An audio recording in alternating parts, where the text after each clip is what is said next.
Retomamos después de 2 semanas con la tercera clase de esta diplomatura de Derecho Procesal Penal.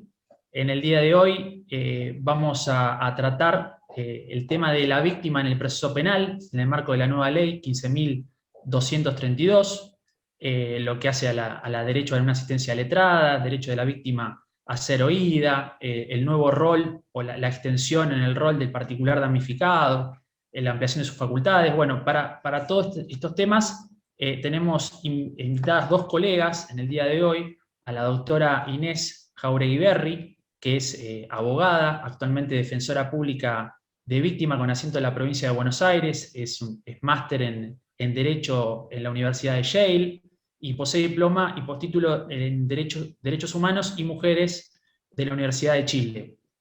También nos va a acompañar en el día de hoy una colega, la doctora Sofía Carabelos, que es abogada, también posee maestría en Derechos Humanos de la Universidad Nacional de La Plata y una diplomatura en Género y Derechos Humanos de la Universidad de Chile. Hoy vamos a utilizar un poco, va a ser más dinámica la clase. Las doctoras, al ser profesoras y dar conjuntamente en la Universidad Nacional, donde prestan su colaboración, lo hacen en forma conjunta y hoy nos proponen, bueno, de alguna forma interactuar, ir aportando dinámicamente. Así que, si bien va a empezar la doctora Jauregui Berri, la doctora Carabelos también va a abrir su micrófono cuando lo considere oportuno, y de esa forma va a ir construyéndose la clase de hoy. Inés, yo no sé si estás ahí, si me escuchás ya. Sí, hola, no sé si se escucha. Sí, se escucha perfecto. Bueno, Inés, Bueno, bienvenida, te doy la palabra. Bueno, muchas gracias. Muchas gracias. Primero queremos comenzar agradeciendo a Gonzalo Petit-Bosnic por la invitación a participar de esta diplomatura, a Miguel por la presentación y por el espacio, y en general al Colegio de Abogados por habernos, bueno, convocado a este encuentro a propósito de un tema que nos interesa particularmente. Y después, como les contaba Miguel, probablemente sea otra dinámica de la que se venía manejando. Vemos algunas caras, varias caras conocidas de compañeros, compañeras, compañeres. Y bueno, nos interesa, digamos, siempre cuando participamos de clases, de encuentros, de jornadas, tratamos de hacerlo de manera dialogada, no solo entre nosotras, sino también lo más abiertamente posible para hacerlo también con ustedes. Y a eso les invitamos, también en cualquier cuestión que quieran aportar, preguntar, lo pueden hacer por el chat, o por, digamos, por los medios que pongan a disposición. Creo que no van a tener habilitados sus micrófonos, pero sí pueden hacerlo por el chat y vamos a tratar de retomar esos aportes. Porque, digamos, no es casual, sino que siempre decimos esto con Sofía, es que creemos realmente en que el conocimiento se construye colectivamente, y no es que nuestra presencia acá tiene ese sentido, más que nada, de construirlo entre todos y entre todas. Así que bueno, solamente venimos a aportar alguna experiencia que seguramente ustedes también tendrán y que nos interesa retomar. Bueno, como les contaba recién Miguel, yo me voy a centrar más en lo que es por ahí repasar algunas cuestiones de la ley de víctimas y la experiencia en el sistema federal, que es donde yo me desempeño actualmente. Sofía luego va a retomar cómo ha sido la regulación y la experiencia a nivel provincial, y seguramente vayamos poniendo algunas cuestiones en común.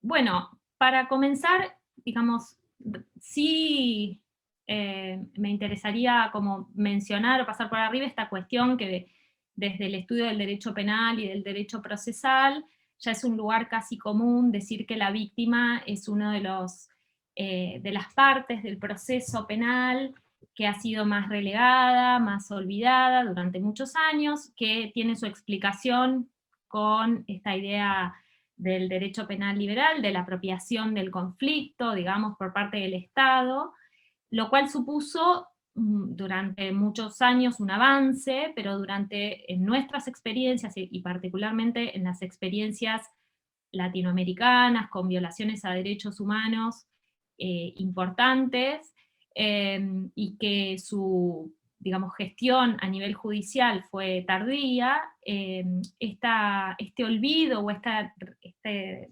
relegamiento de la víctima a un rol procesal pasivo tuvo sus consecuencias importantes, y su correlato en una demanda de ciertos colectivos de víctimas por una mayor participación, un mayor protagonismo, una mayor posibilidad de involucrarse en los procesos penales de una manera en la que estaba bastante limitada. El rol tradicional de las víctimas es un rol, digamos, de denunciante, de testigo, pero no se le había permitido un rol un poco más activo, sino hasta el conocido precedente Santillán de la Corte Suprema de la Nación, de Justicia de la Nación, en el que en un caso, digamos, vinculado, es un caso que tramitó ante la Justicia Federal de San Martín, y el caso era, digamos, un caso ocurrido en un ferrocarril, ¿no? Por eso la jurisdicción nacional, y un evento, digamos, de un robo en una de las paradas que terminó con lesiones de una víctima, pero, digamos, esa persona no fue ubicada, pero sí se sospechaba o fue iniciada una acción respecto del personal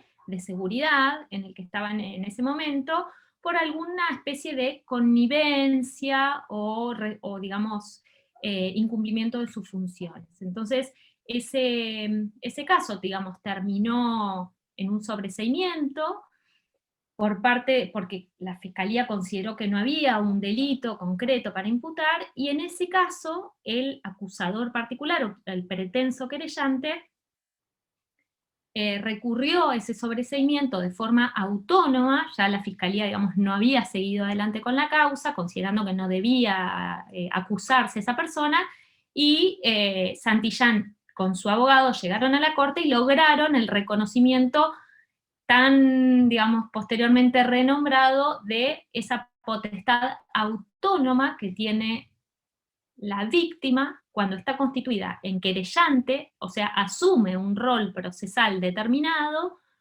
con la idea de ejercer su pretensión acusatoria de forma autónoma al Ministerio Público Fiscal. Entonces, ese precedente es importante, lo solemos señalar, volvemos a él muchas veces, pero no se da de forma aislada, sino que se da en conjunto con, digamos, demandas de diferentes asociaciones de víctimas, y muy particularmente vinculadas a víctimas de violaciones a derechos humanos, que reclaman tener mayor participación en los procesos, y particularmente poder ejercer una pretensión acusatoria distinta de la del Ministerio Público Fiscal. Eso, digamos, venimos un poco más acá, del 98, venimos hacia el 2000, principios de los 2000, 2003, 2005, ya cuando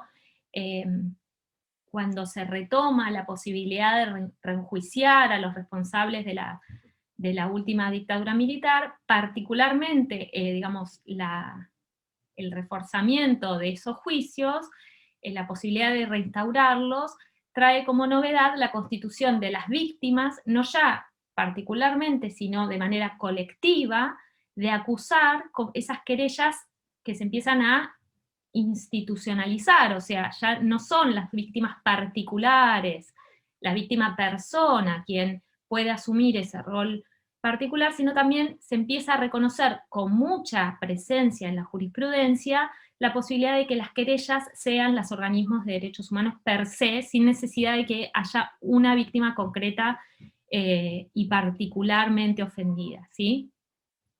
Esto viene de la mano también de que en el medio, digamos, había la reforma del 94, también había ampliado la legitimación para el ejercicio de determinadas garantías constitucionales, como puede ser el amparo colectivo y la posibilidad de las asociaciones y las organizaciones de derechos humanos de tener esa legitimación procesal amplia. Esto tiene su correlato después en el proceso penal.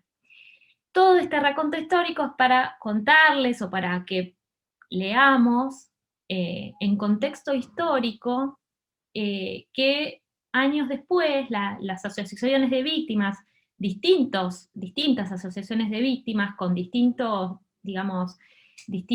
experiencias, distintas demandas, distintos intereses que las nuclean como tal, empezaron a reclamar por la existencia de legislación específica que reconociera esos derechos que por vía jurisprudencial habían sido bastante robustecidos, pero también continuaban siendo muy debatidos, digamos, no había estándares, o digamos, podemos decir que hasta el día de hoy no hay estándares del todo claros o uniformes respecto de ciertos derechos de las víctimas en general y de las víctimas que se han constituido como querellantes en particular.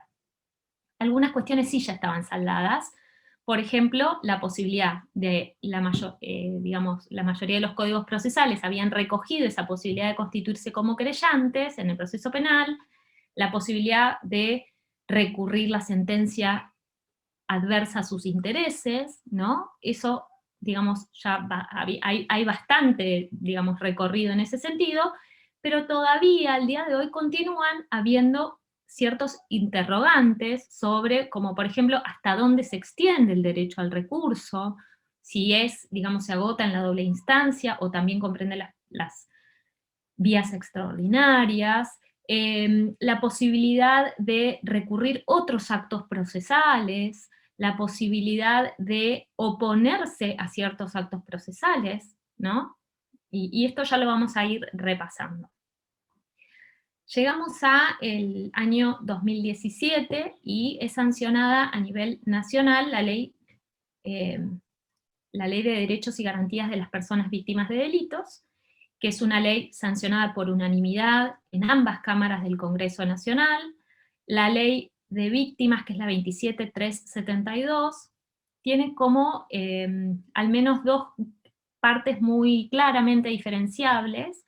Una primera que vamos a llamar más sustantiva. ¿Y por qué sustantiva?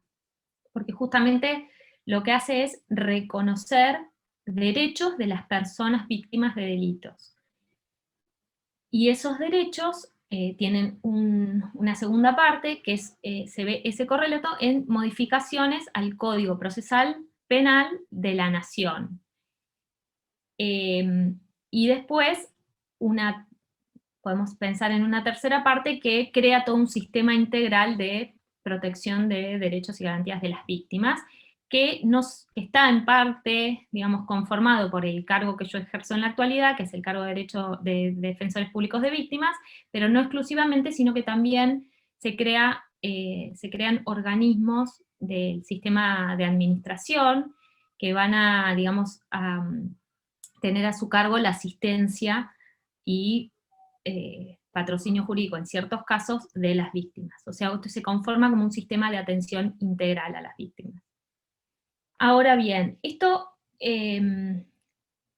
digamos, yo lo cuento, digamos, y aparece como claro que la parte sustantiva, en principio, sería de aplicación en todo el territorio de la nación, digamos, sin necesidad de mayores adhesiones por parte de las provincias, porque, como sabemos, en nuestro sistema constitucional de distribución de competencias,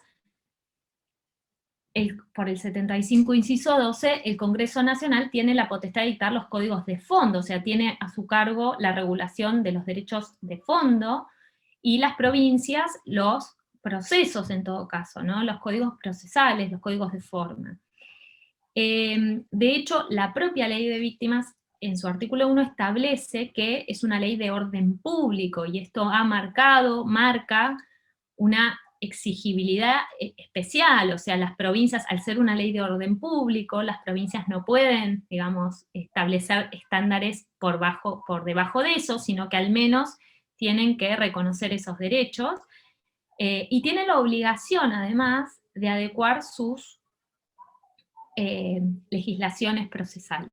Esto aparece en la Ley de Víctimas, en el artículo 37, ya se invita a las provincias a adecuar sus legislaciones. Esto lo menciono porque puede existir y ha existido, han existido muchas preguntas al respecto de, bueno, ¿se aplica la ley nacional? ¿No se aplica? Para mí, digamos, es muy claro que la ley al separar la parte sustantiva de la parte procesal y establecer que la parte procesal sí es solamente para el sistema federal y el nacional, que es donde se aplica el Código Procesal Penal de la Nación, la primera parte que reconoce derechos es aplicable y exigible en todo el territorio de la nación.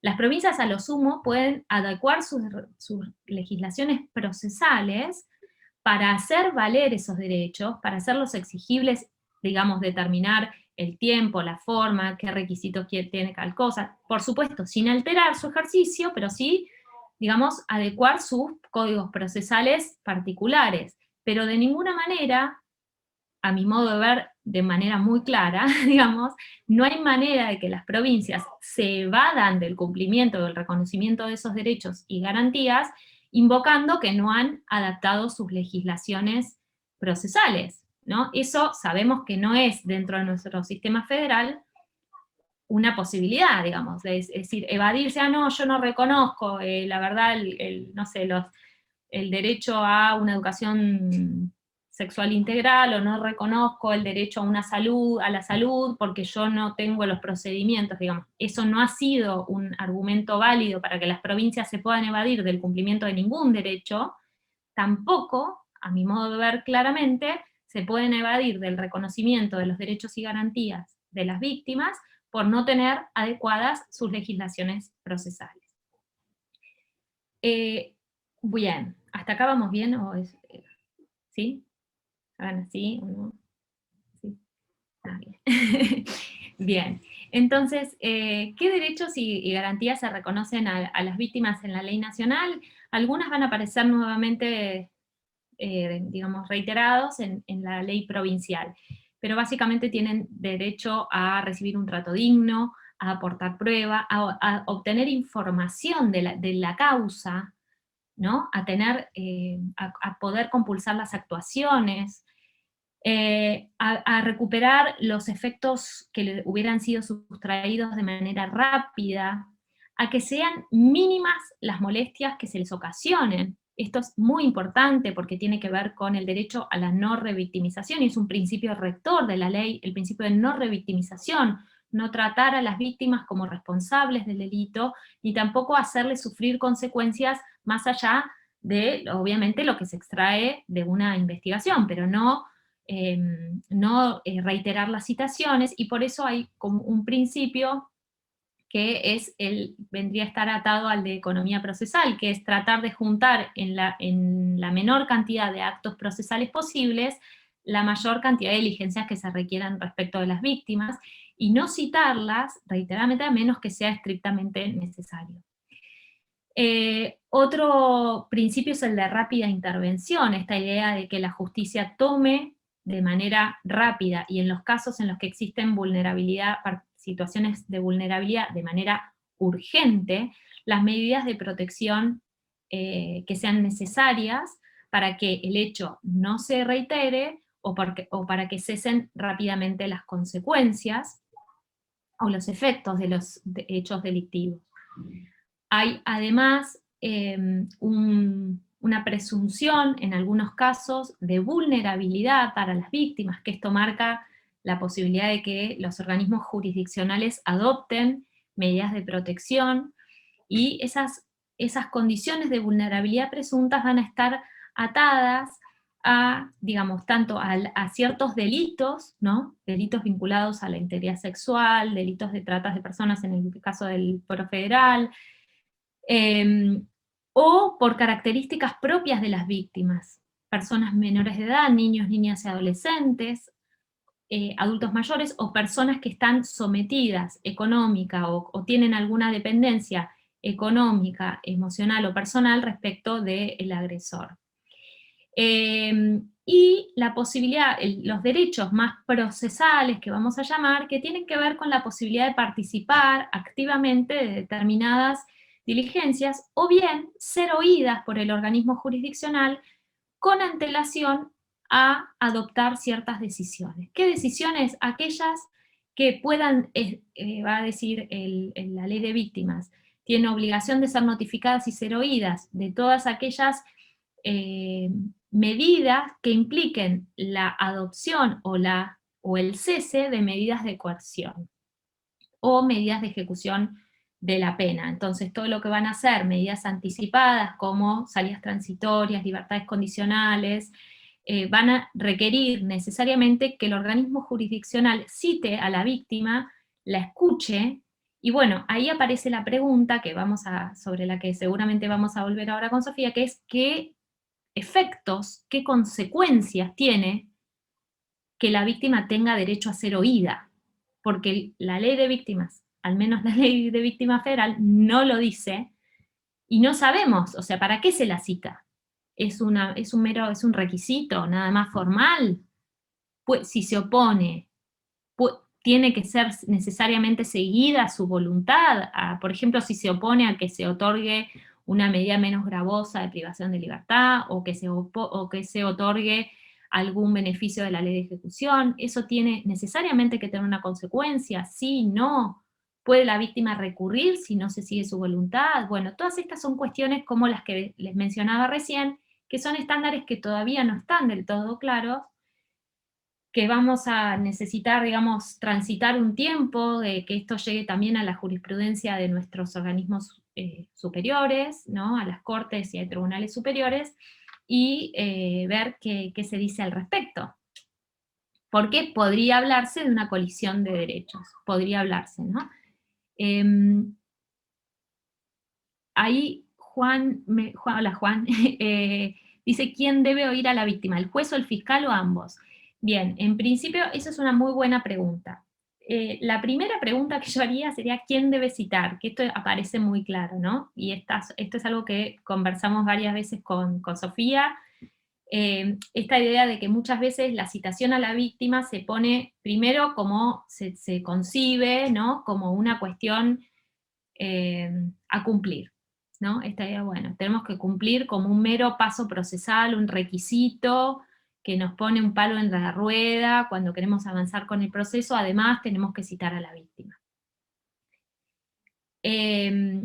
Y esa es una primera pregunta, ¿quién debe citarla, no? Entonces, bueno, ¿qué hacemos? Si citamos, si ya está, por ejemplo, en mi caso, al ser defensora pública de víctimas en el Fuero Federal, es para toda la provincia de Buenos Aires, muchos me dicen, bueno, yo te mando la citación a vos y ya está, listo, con eso me desentiendo.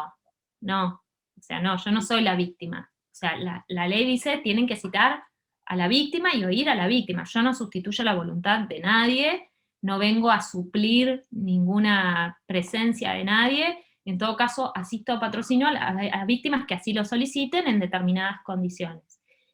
Pero, digamos, en eso existe como esta idea de, bueno, me saco de encima el problema, quiero cumplir con esto y ya está, ¿no? Entonces, la obligación de citar a la víctima es del organismo jurisdiccional, en eso la ley nacional al menos es clara. También es muy buena la pregunta de Juan, ¿quién debe oír? Porque la ley de víctimas nacional presupone, la segunda parte, sobre todo, que modifica el Código Procesal Penal de la Nación, un código acusatorio mixto, digamos. Sobre todo, ustedes saben que a nivel federal continúa la figura del juez instructor, entonces ahí no está tan clara la bilateralidad, digamos, y esta idea de que, bueno, la instrucción está a cargo de los fiscales, en el Código Federal solamente está a cargo de los fiscales respecto de determinados delitos, y respecto de procesos que el juez instructor delega en la fiscalía cuando así lo quiere, pero por regla recae en el juez instructor o la jueza instructora. Entonces, en esos casos no aparece como tan claro quién debe oír. Por lo pronto, el organismo jurisdiccional no cabe duda que tiene que oír a las víctimas, porque es quien tiene que adoptar la decisión sobre la que las víctimas tienen que participar, que es el disponer las medidas de coerción o el hacerlas cesar. Pero la pregunta de Juan es buena, porque además debería el fiscal convocar a las víctimas si va a ser quien solicita una medida o no la solicita. ¿También debería citarlas? No sé, les dejo la pregunta, no me parece tan clara. Ay, Silvina también está, bueno, mucha gente querida. En La Plata, salvo algunos juzgados correccionales, todos los tribunales nos mandan a los fiscales a citarla, pero seguimos teniendo el mismo personal. Claro, eso es un problema, o sea, veo que esto que yo estoy notando también aparece con distintas prácticas en distintas etapas del proceso, ¿no? Tanto de la instrucción como de juicio, y esta idea de, bueno, cumplir con el requisito de la citación como una cosa meramente formal, pero no es eso lo que quieren estas leyes cuando están estableciendo que las víctimas tienen derecho a ser oídas. Otra pregunta que a mí me parece interesante es ¿qué pasa si la víctima no quiere ser oída, no quiere participar? ¿Cómo lo tiene que expresar, no? ¿Qué tiene que comparecer al proceso y decir que no quiere escucharlo? ¿O solamente con el ser citado y no comparecer? Eso es una pregunta porque algo que sí nos interesa, digamos, por ahí poner sobre la mesa en este encuentro es, no todas las víctimas van a querer lo mismo, y digamos, lo peor que podemos hacer como operadores del sistema de administración de justicia es homogeneizar, burocratizar o rutinizar nuestras intervenciones. Porque cuando hablamos, así como cuando hablamos también de personas imputadas, no todas tienen el mismo acercamiento a su experiencia con el delito, o las consecuencias de una pena, tampoco cuando hablamos de víctimas, no todas las víctimas tienen los mismos intereses, tampoco todas tienen las mismas posibilidades personales, sociales, económicas, históricas, de afrontar determinados procesos de una manera o de otra. Entonces, lo peor que podemos hacer es pensar que en todos los casos vamos a actuar igual, y a partir de ahora hago esto. Algo que tendríamos que tener como una pauta cuando trabajamos con víctimas es la escucha atenta de los intereses, y en función de eso tratar de receptarlos, que el proceso penal sea lo más receptivo posible, de la manera más respetuosa posible. Sofi, no sé si querés decir algo o...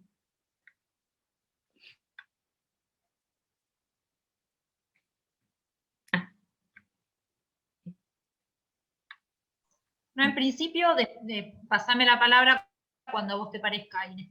Ah, bueno, bien. Entonces sigo. Y bueno, ya vamos a volver sobre esto de no rutinizar las intervenciones. Entonces, yo les termino de contar rápido así la ley de víctimas nacional, esta idea de que, bueno, la idea de ser oída antes de tomar ciertas decisiones, y aparece como una novedad de la ley de víctimas la posibilidad de las víctimas de recurrir el archivo de la denuncia o la desestimación, aun cuando no estuviera constituida como querellante. Y en esto es una novedad, porque desde el punto de vista procesal tiene impacto, porque hasta ahora, hasta el 2017 que se sancionó la ley de víctimas, quien podía recurrir o no recurrir, digamos, de forma autónoma a ese tipo de actos, era la parte que el pretenso querellante o la parte querellante. En este caso, incluso la víctima de por sí y sin necesidad de contar con asistencia letrada puede recurrir esos actos de forma autónoma. Les contaba después recién hace un rato que la segunda parte de la ley de víctimas, y para pasar de un poco más rápido la ley nacional, tiene que ver con reformas al Código de Procedimientos, que eso no sé si contarlo o no, porque no sé si hay gente que acá litigue en el Foro Federal, pero básicamente tiene que ver con la modificación de los supuestos para constituirse en querellante. En eso la definición de la ley de víctimas es un poco más amplia de lo que era previamente, o que estaba previamente en el Código Procesal, incluye solamente o define como víctima a la persona, y esto es una diferencia con la ley provincial, es la persona directamente ofendida por el delito, o en los casos en los que el delito deriva en la muerte o en una afectación física o psíquica tal que la persona, digamos, no puede ejercer por sí misma los derechos, se habilita la consideración como víctima de su cónyuge, conviviente, padre, madres, hermanos, tutores o guardadores o curadores, en esos supuestos, y se las considera víctimas también de esos delitos, podríamos decir víctimas indirectas. En ese sentido, el Código Procesal también fue adaptado para reconocer la calidad de querellante a esas personas, que se amplía un poquito la legitimación. Y después también otras modificaciones procesales para justamente garantizar los derechos reconocidos en la primera parte de la ley. Y por último les contaba de este modelo integral que crea la Ley de Víctimas Nacional, en el que participan tanto organismos de la Administración de Justicia, organismos de la Administración que se crean al efecto, como también organismos de la sociedad civil, porque se crea un observatorio de víctimas de delitos que anteriormente, hasta el 1 de enero del 2020, funcionaba en el ámbito del Ministerio de Justicia de la Nación, pero ahora funciona en la Presidencia de la Cámara de Diputados de la Nación, que se conforma con familiares o víctimas de delitos y que pueden, bueno, hacer propuestas, hacen un monitoreo del seguimiento de la ley, entre otras cosas. Que este observatorio actualmente está funcionando. Y el CENAVID, como el Centro Nacional de Asistencia a la Víctima, dentro del Ministerio de Justicia, también tiene todas estas funciones de asistencia a víctimas en todo lo que sea materia asistencial y patrocinio jurídico cuando no sean supuestos de intervención de los defensores o defensoras públicas de víctimas. Y les cuento 2 minutitos de el cargo, que es una novedad. El sistema nacional, o sea, la ley nacional opta por un modelo de defensores públicos de víctimas con asiento 1 en cada provincia, que actúan en casos de que las víctimas así lo soliciten, y los requisitos de intervención refieren a que sean delitos especialmente graves, va a decir la ley, y que sean víctimas en condiciones de vulnerabilidad o que por sus recursos económicos no pudieran garantizarse la asistencia letrada o el patrocinio jurídico por sí mismos, y si era necesaria o ameriten la intervención del Ministerio Público de la Defensa de la Nación. Esta también es una novedad, y es que el cargo está creado dentro de lo que es el Ministerio Público de la Defensa. Eso ha sido motivo de debate, ¿no? Tanto por los mismos defensores o defensoras de imputados, ¿no?, que ejercen clásicamente la defensa de personas acusadas de delitos, que dicen, bueno, ¿y qué tienen que hacer acá los defensores o defensoras públicos de víctimas?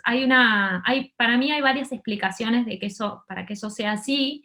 La primera tiene que ver con que, bueno, ya funcionaba en el ámbito del Ministerio Público de Defensa de la Nación un programa de asistencia y patrocinio jurídico de víctimas, que fue creado justamente a propósito de los hechos de violencia institucional sufridos por asistidos o asistidas de la Defensoría del Ministerio Público de la Defensa de la Nación, ¿no?, cuando sufrían hechos de violencia institucional en cárceles o en establecimientos de detención, y bueno, necesitaban, para que esas causas avancen, del patrocinio jurídico, que no podían garantizarse por sí mismos, y la Defensora General de la Nación creó un programa específico que luego se fue ampliando a otro tipo de delitos, pero que actualmente un gran porcentaje de esas causas son de violencia institucional. Y por otro lado, también existía y funcionaba hasta que se empezaron a poner en funcionamiento, se habilitaron las defensorías públicas de víctimas, un programa de patrocinio a víctimas de trata de personas, tanto con fines de explotación sexual o laboral, y también por considerar que esas personas requerían de la asistencia y patrocinio jurídico gratuito y no había ningún organismo del Estado que lo brindara, ya funcionaba. La Defensora General, por una resolución, había habilitado ese programa. Entonces ya existía, para el 2017, cuando se crea la ley, toda una experiencia dentro del Ministerio Público de la Defensa de la Nación que se hacía cargo de esta función, ¿no?, de acompañar a víctimas en el proceso penal, garantizarles su acceso a la justicia, cuando no podían hacerlo por sí mismas por su condición de vulnerabilidad. La otra razón para mí importante es para que se cree un cargo específico, esto es algo que hemos conversado con Sofía, que cuando muchos de los casos que se gestionan, digamos, en el fuero federal, y que requieren, digamos, de la constitución de querellantes, o sea, que marca la diferencia cuando una víctima asume un rol activo dentro del proceso penal, son aquellos delitos en los que usualmente el Ministerio Público Fiscal tiene o serios obstáculos o prácticas rutinizadas que tienden a que ciertas causas no avancen. Claramente, cuando estamos investigando o acusando crimen organizado o crimen vinculado a el poder o las burocracias estatales. Entonces, si pensamos en el tipo de delitos de violencia institucional, en el tipo de delitos de trata de personas o organizaciones de secuestros extorsivos, ¿no? Ahí vamos a ver que hay, y bueno, incluso lesa humanidad, que hay un montón de argumentos para pensar que tiene que existir un cargo específico dentro de una institución que acompañe a ese ejercicio, ¿no? Porque no son crímenes particulares o delitos particulares que hacen de una persona particular, sino, bueno, sería un modelo alternativo, sería un abogado o abogada acompañando a una víctima particular frente a toda una burocracia estatal o a crimen organizado, y bueno, sería bastante evidente el desbalance de poder. Entonces, en ese sentido, que el sistema nacional haya optado porque se inserte el cargo dentro de una estructura, de una institución, con todo el respaldo que eso supone, bueno, tiene sentido.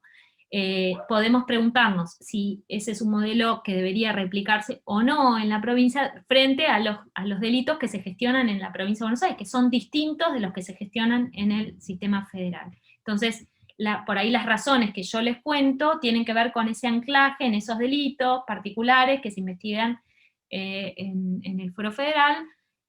Podríamos pensar lo mismo respecto de la provincia o no. Y no sé, bueno, por ahí dejar acá, Sofi, si querés podemos profundizar ahora en la ley provincial y de última después hacemos como un diálogo o una apertura. Antes de pasar a Sofía, vinculado a esto que estabas diciendo, te quería preguntar, o sea, para sintetizar un poco, conforme a la ley, la 15.232, que posibilita a las asociaciones y fundaciones a constituirse como partido ramificado, ¿en qué delitos, sabés en qué delitos se puede constituir? Eso es mal en la ley provincial, o sea, eso Claro. habría que verlo no, con... perdóname, ¿y cuál es la, vamos a decir, cómo deben estar constituidas estas sociedades para poder presentarse?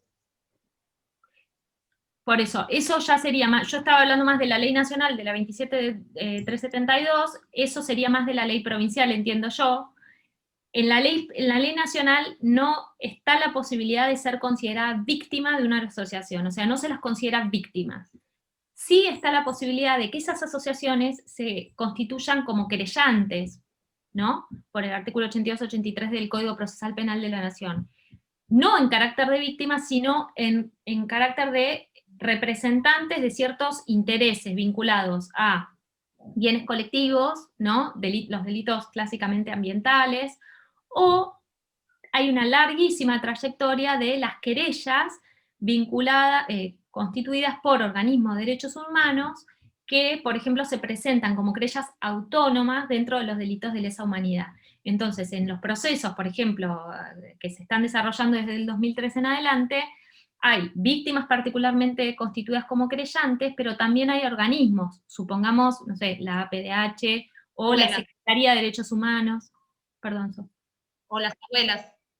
O las escuelas, en temas patrimoniales también, en los delitos de corrupción que tramitan en el fuero federal, por ejemplo, la Oficina Anticorrupción se ha constituido como querellante autónoma, no como víctima, sino como creyente representante de ciertos intereses. Lo mismo la FIP, en los delitos de evasión, bueno, universidades también. Perfecto, Inés, perfecto. Ahora sí, perdón, Sofía, ahora sí, si querés, te doy la palabra. Perfecto.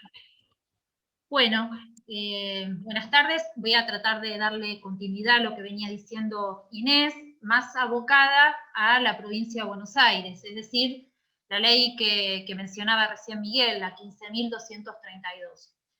Aunque debería empezar por el mismo recorrido que hizo Inés a nivel nacional, también en la provincia de Buenos Aires, o sea, los derechos y la participación de las víctimas no es que son una novedad de la ley de víctimas que en la provincia de Buenos Aires tiene vigencia a partir de enero del 2021, sino que ya hay una trayectoria, tanto en las prácticas judiciales como en la jurisprudencia, que fueron forjando determinados procedimientos en el proceso penal en la provincia de Buenos Aires.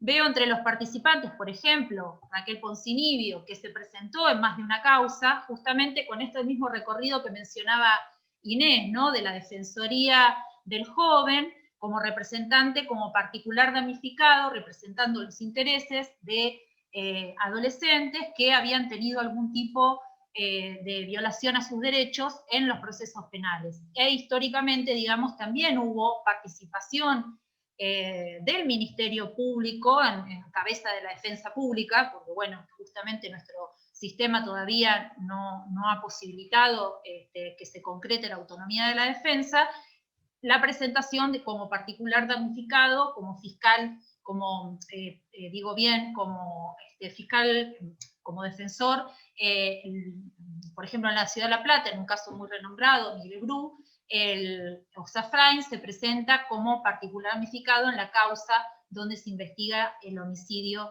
de Miguel. Digamos que la trayectoria en la provincia de Buenos Aires vinculadas a víctimas no de lesa humanidad, sino básicamente de violencia institucional, son las que justamente fueron forjando también gran parte de los derechos que se plasmaron en algunas reformas del Código Procesal Penal y ahora a través de la ley 15.232. Esta ley, digamos, la 15.232, se discutió de mitad del año pasado, del 2020 en adelante. Yo formo parte en la actualidad del Ministerio de Justicia, soy asesora en la Subsecretaría de Política Criminal, y realmente tuvimos muchas discusiones respecto de los proyectos que se habían presentado. También, como en la ley nacional, esta ley provincial que finalmente queda sancionada tiene todo un bloque de derechos y también tiene otra parte que incluye las modificaciones al Código de Procedimiento y una estructura que yo creo que, digamos, no está a la altura de lo que explicitaba Inés en su exposición, digamos, el correlato de que sea un ente institucional, como es la defensa pública, actor, digamos, pilar dentro de la estructura procesal, la que alberga justamente entre sus funcionarios a estas categorías institucionales, que son los defensores de esas víctimas. Incluso, digamos, hubo proyectos de ley que planteaban como un gesto declamativo de derechos de las víctimas, pero las desproveían justamente de las herramientas necesarias para poder ser parte, en términos de igualdad procesal, dentro del proceso justamente. Creo que, digamos, lo que terminó siendo aprobado tiene algunas deficiencias y muchísimos aciertos que vamos a tratar de sintetizar en esta clase. De la Ley Provincial de Víctimas vamos a pensar estos mismos ejes, ¿no? Por un lado, el bloque de derechos, que hay varios puntos que se asemejan a la ley nacional. Algunos de esos derechos se incluyeron en el Código Procesal Penal en el artículo 83. Sobre ellos, por ahí lo que sí quiero resaltar, además de los derechos que mencionó Inés, que casi de manera se transcribieron de manera igual en la ley provincial, voy a hablar del inciso 6, del artículo 83, tal cual como quedó redactado en el Código Procesal Penal, que tiene que ver con el derecho a la protección de la seguridad la de sus familiares y la de los testigos, hablo de la víctima por supuesto, que depongan en su interés, preservándolos de intimidaciones o represalias, sobre todo si se trata de una investigación referido a actos de delincuencia organizada. El segundo párrafo del inciso 8, que lo vamos a volver a retomar cuando hablemos de víctimas especiales, entre ellas las víctimas de hechos de violencia por razones de género y niños y niñas. En los procesos, les decía el inciso 8, en los procesos por lesiones dolosas, cuando la convivencia entre víctima y victimario hagan presumir la reiteración de hechos del mismo carácter, el juez de garantías podrá disponer como medida cautelar la exclusión o la prohibición del ingreso al hogar. Estoy leyendo. Una vez cesadas las razones que motivaran fundamentalmente la adopción de la medida, se podrá requerir su inmediato levantamiento. Vuelvo a decir, esto lo vamos a desarrollar luego, en especial en relación a estas víctimas de delitos expresivos de violencia por razones de género, pero es importante este punto, aunque me parece que es insuficiente, digamos, de acuerdo a toda la otra trayectoria que tenemos de normativa supranacional en cuanto a la protección de las víctimas de violencia por razones de género, aún en el ámbito de la justicia penal, y no simplemente o no solo en el ámbito de la justicia de paz y de familia. También hablan en el inciso 8, dentro de esos derechos que me gustaría destacar, la revisión ante el fiscal de Cámara Departamental de la desestimación de la denuncia. Esto es una novedad, creo que está copiado del sistema federal y aparecen algunos errores, digamos, que tienen que ver gramaticales con el proceso penal. Vi que el doctor Menucci hablaba sobre esta incongruencia, pero también la posibilidad de discutir el archivo, y esto me parece que es un punto sustantivo, justamente básicamente porque es uno de los puntos que daba cuenta, antes de la ley de víctimas, de la diferencia y la necesidad de representación autónoma entre el Ministerio Público y las víctimas, que se desarma, o sea, se desarma esta idea de que el Ministerio, con el Ministerio al Público, alcanza para la representación de los intereses de la víctima. ¿Se entiende? O sea, no le quita la obligación y la legitimación al Ministerio Público, pero es aquí donde, por razones generales, puede plantearse que se archiva una actuación que son distintas a los intereses de la víctima en cuanto a proseguir con la acción penal.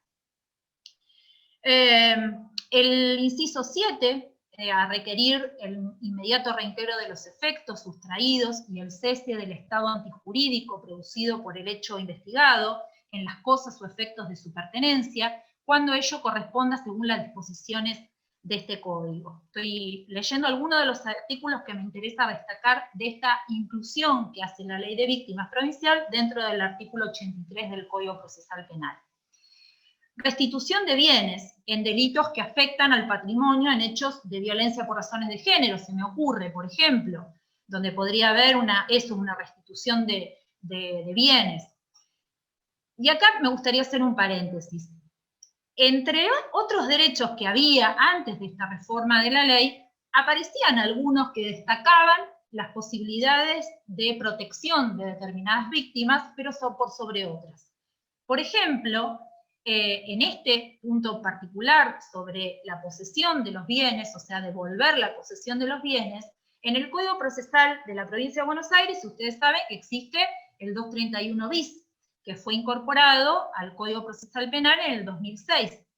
En ese artículo se plantea justamente una víctima muy particular. Es una víctima que, sin tener que acreditar la posesión de la propiedad en una usurpación, puede pedir el desalojo, que es conocido este artículo como el desalojo exprés, cuando, digamos, es verosímil el derecho que se está peticionando. Digamos, es particular como algunos derechos, como por ejemplo este de la restitución de la propiedad a unas determinadas víctimas que aparentan verosimilitud en la posesión, en la propiedad de esos bienes, hay una protección, digamos, y una actividad muy ágil de parte del código, y justamente está planteado en esta normativa, y en otros, como los que mencionaba hoy al principio, que me gustaría después referirnos, que son la protección de las víctimas, por ejemplo, de violencia por razones de género, se traslada su protección y su efectivización de estos derechos al ámbito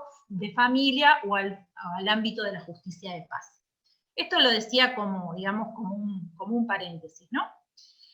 El otro gran bloque, además de los derechos, tiene que ver con la participación de las víctimas en el proceso penal. Como derechos, por supuesto, también, ¿no? La víctima se presenta a través de esta ley como un sujeto procesal más, distinto y autónomo, porque incluso no se requiere la exigencia de la constitución como particular damnificado. Es decir, puede o no constituirse en particular damnificado, no obstante ello tiene derecho en varios artículos que se mencionan dentro del Código Procesal Penal en, digamos, la efectivización de esos derechos que fueron enunciados como parte general como garantías. Se establece incluso que para ser parte, para el ejercicio de los derechos que se le acuerden a quien alega su condición de víctima, no es necesario ni obligatorio el patrocinio letrado.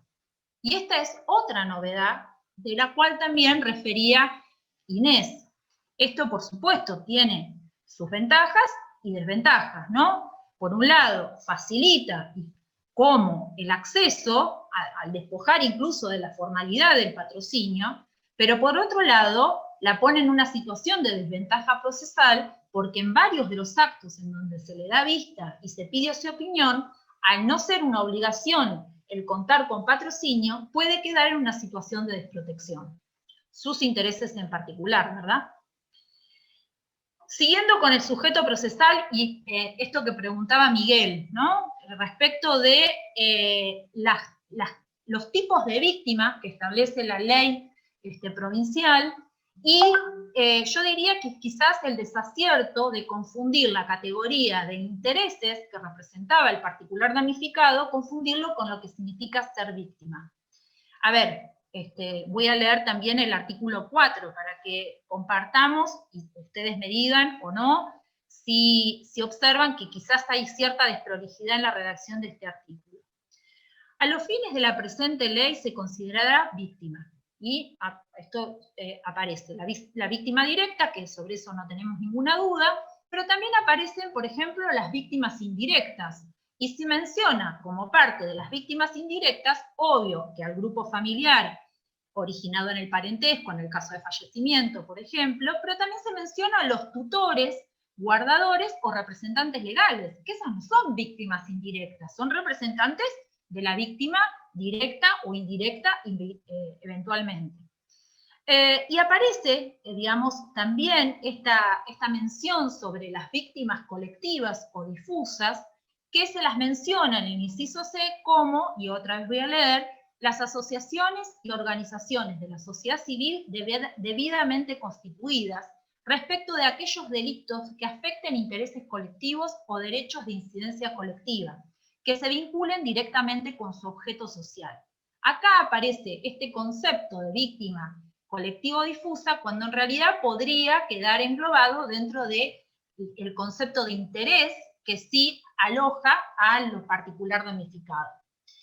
Y se habla, digamos, de una condición muy importante, que es que previo a presentarse esas asociaciones o fundaciones, que además tengo que acreditar que mi objeto societario tiene que ver con estas temáticas en particular, que aparecen enunciadas en este inciso, que le van a tener que dar previo traslado a la víctima, con el objeto de consentir o rechazar su incorporación al proceso, generando una suerte de disputa acá de quién está, digamos, quién es la víctima y quién está representando algunos de esos intereses. Quizás no fue esta la mejor redacción, de todas formas, yo creo que esto lo enmendamos, en realidad tendríamos que pensar en una reforma integral, ¿no?, del Código Procesal Penal, más que de estos parches que estamos haciendo para poder adaptar algunas figuras a nuestra normativa procesal. Pero, digamos, esto lo podemos completar con las normas que siguen rigiendo en relación al particular damnificado en la provincia de Buenos Aires.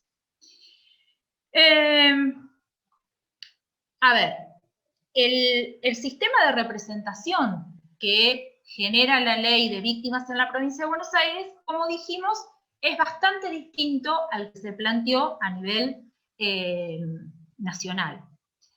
El artículo 15 de la Ley de Víctimas Provincial establece el sistema para garantizar el patrocinio, ¿sí? Se crea, es parecido a un modelo que vamos a hablar más adelante, vía Laura Tafetani también por allí, que tiene que ver con la figura del abogado del niño y de la niña, y aparece acá un sistema que es bastante parecido. Artículo 15 establece la creación en el ámbito de la provincia de Buenos Aires de la figura del abogado de la víctima, que va a representar los intereses personales e individuales de las víctimas definidas en el artículo 4 en cualquier parte del proceso, en cualquier proceso penal.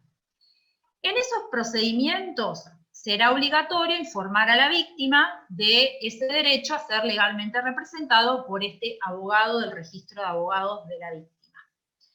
Para esto se crea un registro provincial de abogados en cabezas de los colegios profesionales, en este caso el Colegio de Abogados de la provincia de Buenos Aires.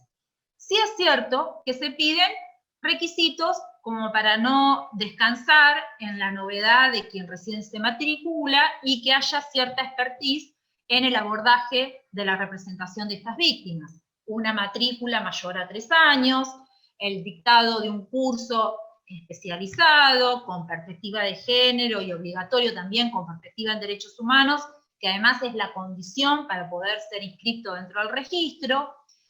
Pero, digamos, ¿cómo se financia este proyecto, digamos, esta pretensión? Ahí también veía entre los participantes y las participantes a Lucía Llanes, que es la directora provincial, dependiente del Ministerio de Justicia, de Acceso a la Justicia, justamente, y que al momento de discutirse esta ley, ella planteaba, muy preocupada justamente, cómo iba a ser el Estado provincial para financiar este derecho tan importante, que es la asistencia y representación de las víctimas. El Estado provincial, digamos, a través de su correspondiente autoridad de aplicación, va a abonar los honorarios con el mismo sistema que tiene también con el abogado del niño, ¿no?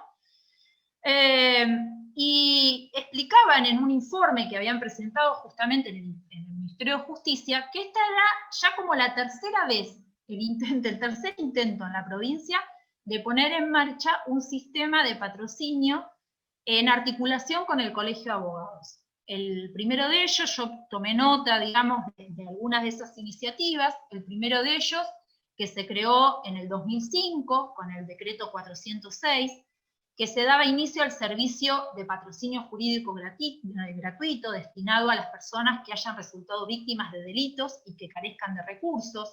A tal fin se confeccionó también un registro de letrados matriculados por cada colegio de abogados de la provincia. El programa se implementó en el 2008 y se desreguló en el 2010 por falta de pago de honorarios profesionales.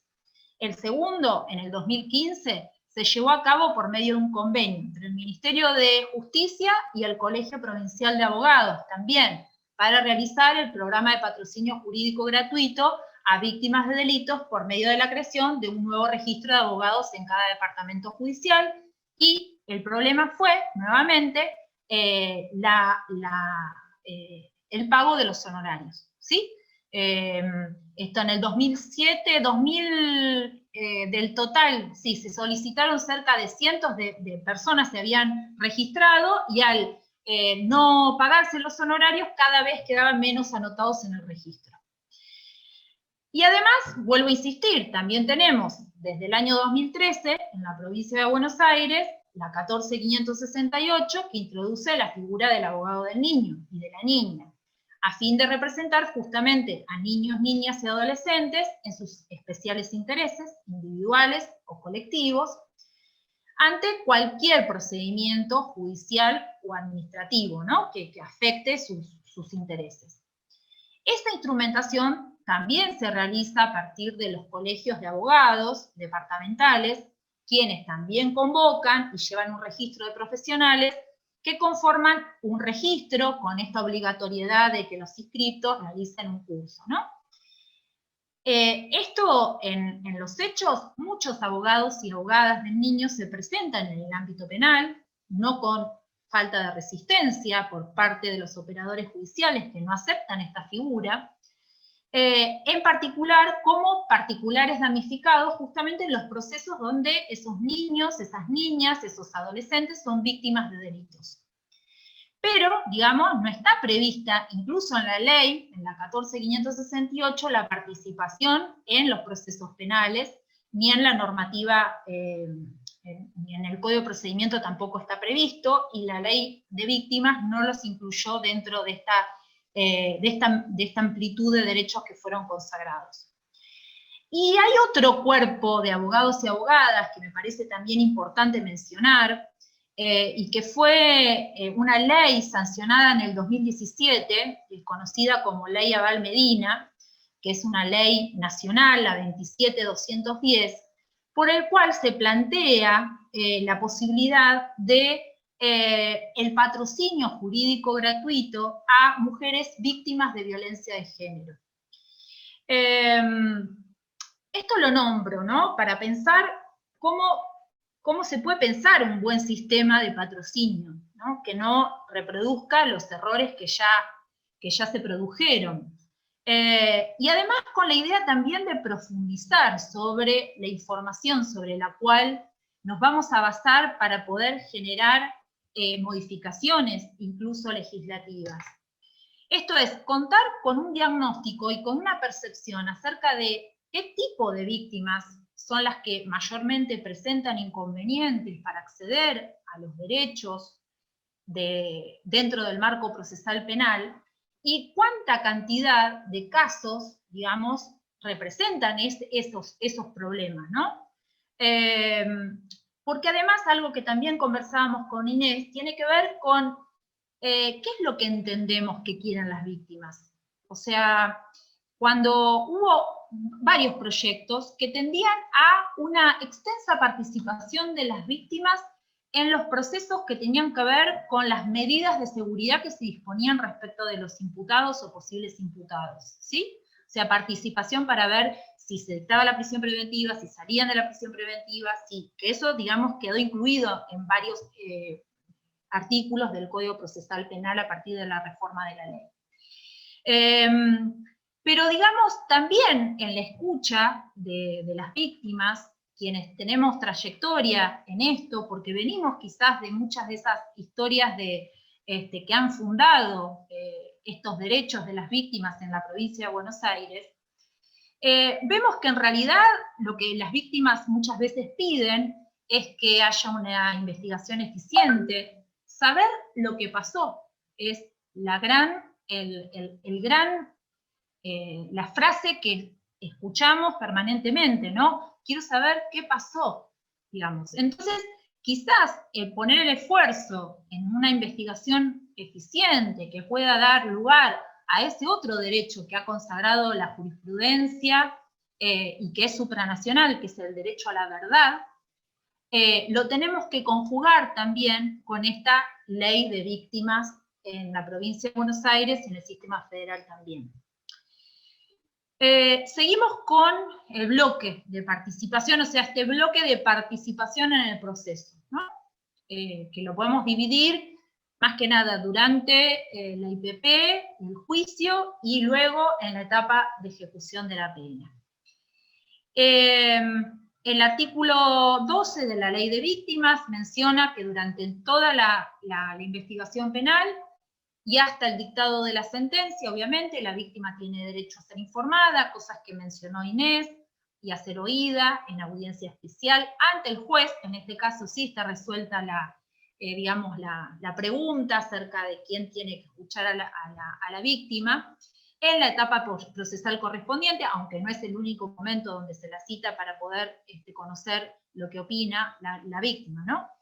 Y menciona especialmente que tiene que conocerse su opinión en relación a las excarcelaciones, a la morigeración o a la cesión de la prisión preventiva.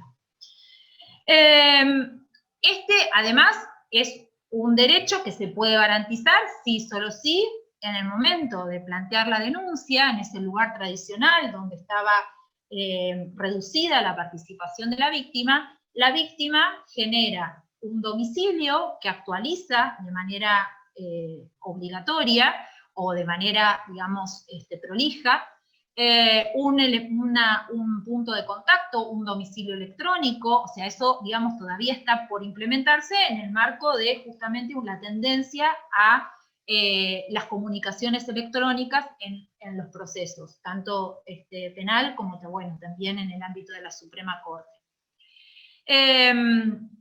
Y además, en poder actualizar esa información, ¿no? O sea, que haya un ámbito dentro de la estructura de justicia que pueda llevar adelante un registro actualizado de esa información.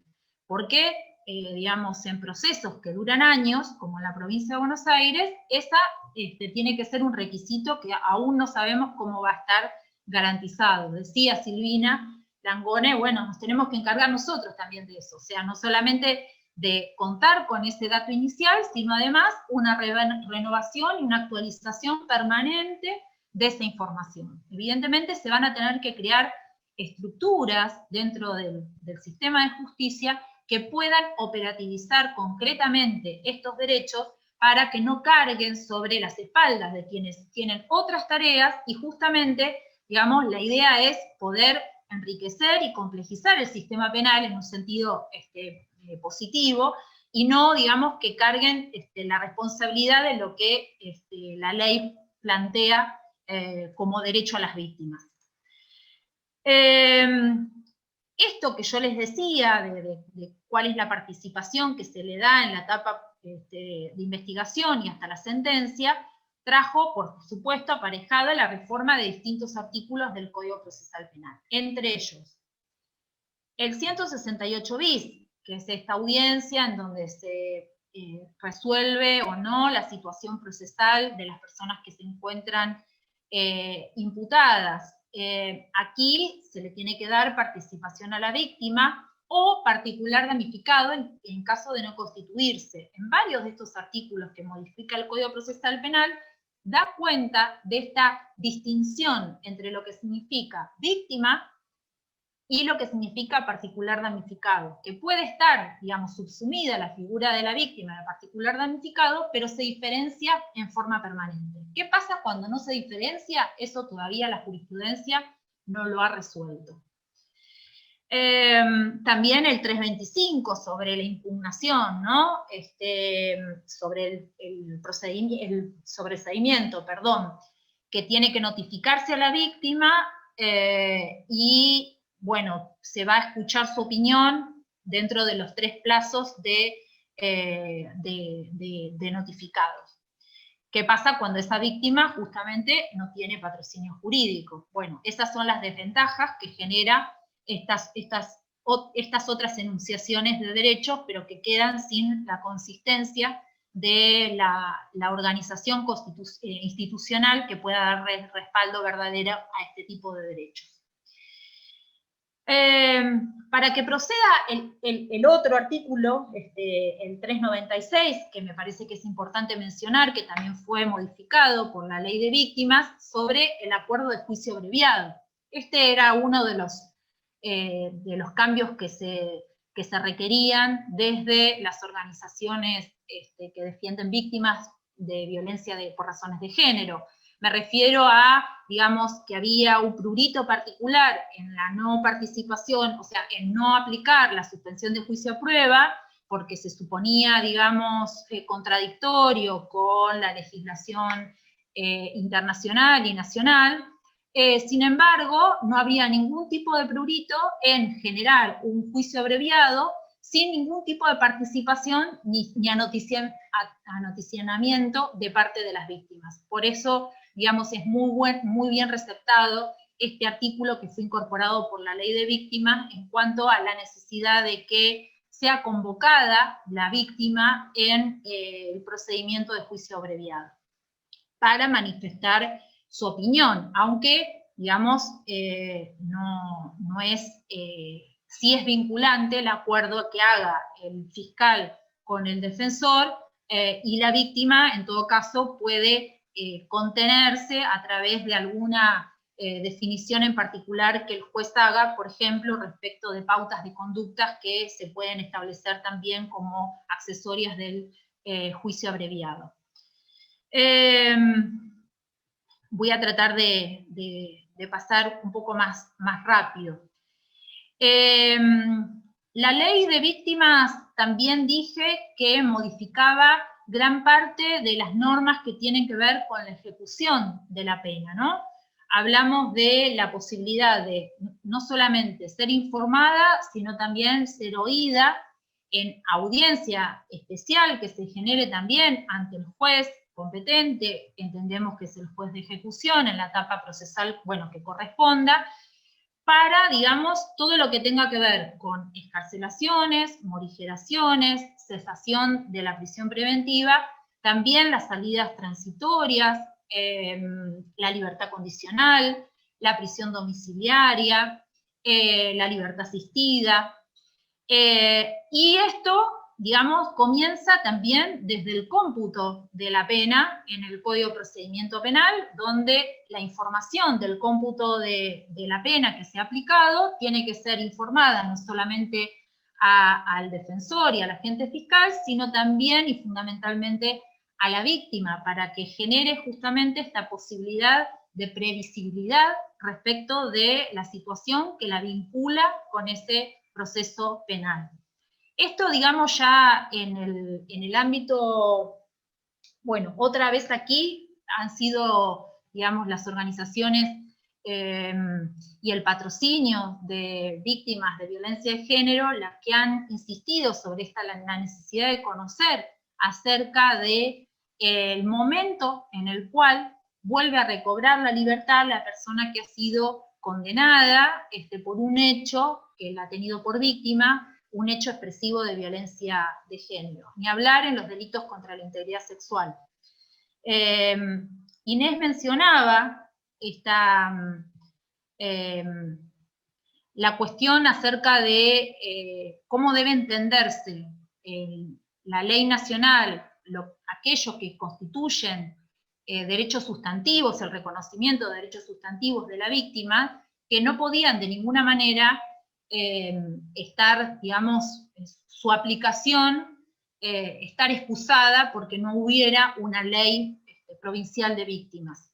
Esto sucedió el año pasado, lo dijo la Suprema Corte de Justicia de la provincia de Buenos Aires, ustedes lo recordarán en un fallo que era conocido como Violini, donde se mencionaba la posibilidad de la información a las víctimas en delitos contra la integridad sexual y en delitos de violencia de género, de aquellas personas que podrían alcanzar la libertad en el marco de una medida cautelar producto de la pandemia que no viene al caso. Pero digamos, parte de las menciones que hizo la Suprema Corte fue que al no estar adherida a la provincia de Buenos Aires, a no tener su propia ley de víctima, digamos, quedaban sin operacionalizarse esos derechos de las víctimas en el territorio provincial, digamos. Algo que fue tomado como parte de los motivos por los cuales se llevó adelante la discusión en el marco de la pandemia a mitad del año pasado, y a fin del año pasado terminó siendo sancionada la ley de víctima en la provincia de Buenos Aires. Yo voy a pasar, Inés, si a vos te parece, y quiero brevemente referirme a la protección de algunas víctimas en particular, porque no quiero que se nos pase el horario sin poder llevar adelante esto. Como les decía, y les dijimos, los derechos y garantías de las víctimas no están únicamente acotados a la ley de víctimas, ¿no? En este sentido, vamos a hablar de las víctimas como una protección, vamos a hablar de víctimas especiales, con una protección reforzada, que son justamente las víctimas de violencia de género y también las niñas. Son víctimas diferenciadas porque justamente también hay obligaciones diferenciadas de parte de los estados. Si bien las contempla la ley de víctimas, reciben protección y reconocimiento de su protección a nivel supraconstitucional, ¿no? El concepto en concreto en la provincia de Buenos Aires, la normativa que protege a las víctimas de violencia doméstica es la ley 12.569. ¿Sí? O sea, esta ley que creo que en realidad se tendría que haber agregado también en la reforma que se hizo del Código Procesal Penal al artículo 23 como parte de las obligaciones del juez de garantía en aplicar también esta 12.569. Es la ley de violencia familiar, es una ley que es, digamos, necesitamos completarla con la 26.485, que es la ley nacional que define lo que es en particular la violencia doméstica, que no es lo mismo que violencia familiar, como una de las modalidades de violencia contra las mujeres, partiendo de esta idea distinta que tiene la ley de violencia familiar, de que hay una relación desigual, una histórica relación desigual entre varones y mujeres, y que justamente plantean las distintas modalidades y tipos de violencia, y nombran en particular la modalidad de violencia doméstica. Esto lo vinculo con la 12.569, que vuelvo a repetir, ese procedimiento de la 12.569, que se completa con la Ley Nacional 26.485, es un procedimiento supraconstitucional, que se aplica tanto en el ámbito penal como en el ámbito de familia y de paz. Y esto, digamos, lo quiero remarcar por la importancia que tiene en la actualidad que dentro del ámbito de la justicia penal se tomen medidas de protección hacia las víctimas de violencia por razones de género. Se rige este procedimiento por este principio de obligación del Estado federal, pero también provincial, de debida diligencia reforzada. Y es de tal valor político, justamente esa obligación que asumió el Estado Nacional, que la competencia que establece esa ley, la 12.569, la interpretación que debemos hacer es que es concurrente y reforzada. Es decir, que al mismo tiempo que está interviniendo la justicia de paz y de familia, también tiene que intervenir la justicia penal.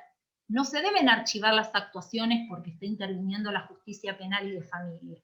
Y esto no lo digo como, digamos, una chicana al Poder Judicial, sino que en los informes que presenta la Procuración del Registro de Violencia Familiar y de Género, es decir, las causas que están registradas en este registro, casi el 80% de las causas que tienen que ver con delitos leves, es decir, lesiones leves, amenazas, violación de domicilio y daño, se archivan en un 80%. Y se archivan porque está interviniendo la justicia de paz y de familia, donde se están dictando las medidas de protección, ¿sí? La práctica judicial divide la competencia y lo que estamos generando es la desprotección hacia esas víctimas. Entonces, este deber de debida diligencia reforzada que surge de la Convención de Belén do Pará, en el artículo 7, que ya lo sé, no es una convención que integre el 75 inciso 22, como hemos escuchado decir, pero sí forma, digamos, parte y tiene jerarquía superior a las leyes, y de esta manera entra en nuestro cuerpo normativo provincial, que, digamos, tiene jerarquía similar, digamos, superior a las normas procesales, obviamente. Menciono que este artículo, el artículo 7 de la Convención de Belén do Pará, habla de la obligación de prevenir, sancionar la violencia contra las mujeres, y esa prevención de la que habla, a diferencia de otras convenciones, y también lo hace esta, que habla en términos generales de una prevención amplia que tiene que llevar el Estado adelante a través de distintas medidas de políticas públicas, tiene que además llevar adelante y garantizar la protección particular. Lo dice el inciso 7, inciso D, que los invito a que lo repasemos, digamos, como para poder entender que no se trata de una prevención y una obligación que el Estado tiene que cumplir en términos de política pública, que lo tiene que hacer, sino que además establece la obligación particular de prevención en el caso particular. Entonces, si tenemos una convención que nos está diciendo que el Estado tiene que garantizar esta prevención particular en el caso concreto, para que deje de sucederse el antijurídico, evidentemente en la provincia de Buenos Aires, a partir de esta ley nacional, la 26.485, tenemos que, a través de la ley provincial y sus modificaciones, entender que estamos frente a un sistema de protección constitucional y estamos obligados a generar esa protección hacia estas víctimas en donde el Estado está poniendo un interés particular y reforzado, que son las víctimas de violencia por razones de género. Y en esto, digamos, y ya voy terminando, ya veo que se van cansando algunas y algunos, yo distingo, y me parece importante distinguir, aquellas medidas de protección que pueden ser dictadas sin la necesidad de consulta al juez de garantías, porque son medidas que no afectan a terceros, pero que hacen a la protección de esas víctimas. Me refiero a un botón antipánico, me refiero a un rondín, me refiero a dar aviso para que en la grilla del patrullaje aparezca esta referencia con una alarma, me refiero al ingreso en un refugio, me refiero a derechos que no afectan a terceros, los puede adoptar el Ministerio Público Fiscal sin necesidad de consulta al juez de garantías, ¿sí?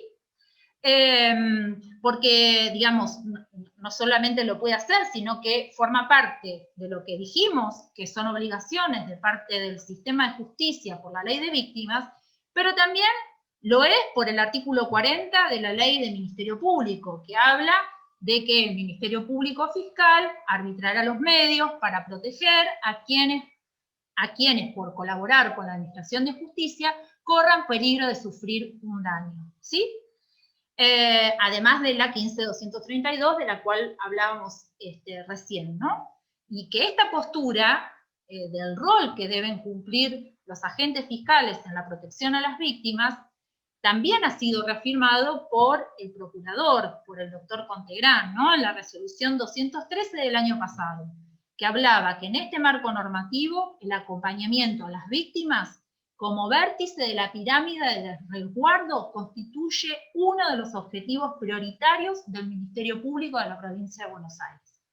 ¿Se entiende? Digamos, evidentemente tenemos una trayectoria anclada en el sistema penal de protección a las víctimas que esta ley viene a reforzar. En particular, yo vuelvo a insistir sobre estas víctimas particulares en donde hay una obligación reforzada por parte del Estado provincial de asegurar su protección. Y en esto quiero terminar diferenciando que una cosa tiene que ver con un procedimiento específico de protección que incluso puede ser incidental a los elementos que tienen que constituir el tipo en la investigación, ¿sí? Una cosa es cómo voy a encarar las medidas de prueba destinadas a establecer la materialidad ilícita y la autoría responsable, y por el otro lado, digamos, en términos incidentales, la protección de las víctimas. No estoy poniendo todo en cabeza de los agentes fiscales, por supuesto, porque como vimos al principio, entre los artículos que destacábamos del artículo 83, también estaban en cabezas de los jueces de garantía la decisión de tomar medidas de protección en un claro ejemplo de lesiones dolosas en el marco de violencia doméstica, donde justamente estaban conviviendo agresor y víctima, y se definía la exclusión del hogar como una de las medidas que puede adoptar el juez de garantías en el marco de esta situación, ¿sí? También se menciona, por supuesto, igual en esa resolución de la Procuración, en esa que mencionaba del 2020, también se menciona el protocolo para investigar femicidios, y ustedes me dirán qué tiene que ver eso con lo que estamos hablando del derecho a las víctimas, y es que justamente dentro del protocolo para investigar femicidios, que no solamente nos sirve para investigar femicidios, sino cualquier otro tipo de criminalidad de género, aparece como un elemento fundante y que garantiza la continuidad del proceso, la protección hacia las víctimas, y esa aparece específicamente nombrado en el protocolo y nombrado nuevamente por el procurador el año pasado como vértice de la actividad del Ministerio Público. Además de los artículos tradicionales como pueden ser el 226 en cuanto a la posibilidad del secuestro de armas, que seguramente lo conocen quienes están presentes hoy en esta sala, ¿no? Que se utilizan estas medidas de protección urgente que luego son validadas ante el juez de garantías. Bueno, termino por acá, así doy espacio, veo que hay un montón de, hay un chat que ahora recién lo voy a leer, como para poder integrar lo que ustedes están comentando. A ver, si me dan un segundo. Sofía, sí, tranquila, Sí. vos terminá tranquila tu exposición. Yo fui tomando algunas de las preguntas que fueron haciendo los colegas y las colegas en el día de hoy, más algunas más que me fueron llegando de los miembros del Instituto de Derecho Procesal. Así que terminá vos tranquila que vamos, yo te voy haciendo alguna de ellas. Bien, en el orden que nos habíamos planteado, lo que queríamos con Inés era en principio poner en diálogo la ley nacional y la ley provincial en cuanto a la parte constitutiva, o sea, la parte de derechos sustantivos y la parte procedimental, los aciertos y también algunas deficiencias, más que nada en el orden provincial, de cómo ha sido redactada finalmente esta ley que introduce modificaciones en el Código de Procedimiento, y en particular, digamos, quería dedicarme unos minutos, que ya lo hice, a la protección de las víctimas de violencia por razones de género, digamos, pensando en esta idea que esbozamos al principio, ¿no? De que efectivamente los derechos de estas víctimas tienen o encuentran su fundamento en las normas de derechos humanos internacionales que son parte de nuestra Constitución o que tienen jerarquía superior a las leyes, como en el caso de Belén do Pará. Que justamente ningún operador judicial podría alegar una falta de operatividad frente a esta normativa y que en parte nos allana el camino esta ley de víctimas, tanto provincial como nacional, para poder llevar adelante el ejercicio de estos derechos. Lo que también queríamos señalar era un capítulo especial sobre la reparación de las víctimas, antes de sí pasar a la parte final de preguntas y respuestas. Inés, si querés pasar a lo de la reparación.